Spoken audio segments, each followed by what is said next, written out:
General Chiwenga deserves a fair crack at the Zimbabwean presidency, not as a favor, not as a consolation, not as a managed transition negotiated in backrooms between factions whose primary interest is the continuation of their own arrangements. Sanabena Mashoko Mnapango and VP Kosalo Chiwenga is now speaking the truth plainly. Achiudza nekukonfronta zvigananda directly.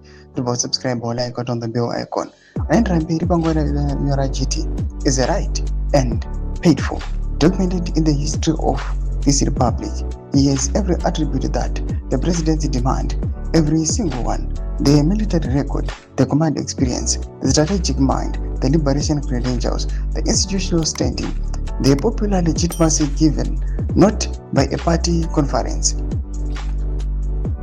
or a parliamentary vote, but by hundreds of thousands of Zimbabweans who filled the streets of Harare on the 18th of November 2017 and said with their bodies what no ballot paper had yet been able to say.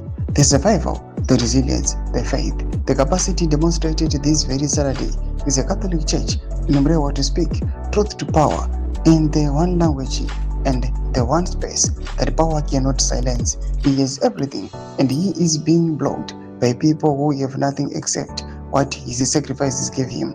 On the betrayal, the Blair Brown parallel is instructive, and I want to develop it because it captures everything about the psychology of political betrayal that the Chiwenga situation embodies with a painful precision. Tony Blair and Gordon Brown had a covenant. It was not written, it was not legally enforceable, but it was real, understood by both men, witnessed by those around them, and foundational to the political project that brought New Labour to power in 1997. The covenant was simple: Blair would lead. Global developments are panguva ino atiri kuona kuti at the moment tiri kuona chipomusarurwa anouya achindoza VP Kosano Chiwenga chiti he must lead the nation. Pena kumasection medu dzavhungura iyi moti kuti pamusoro pechitiko ichi, subscribe or like chitomba bell icon.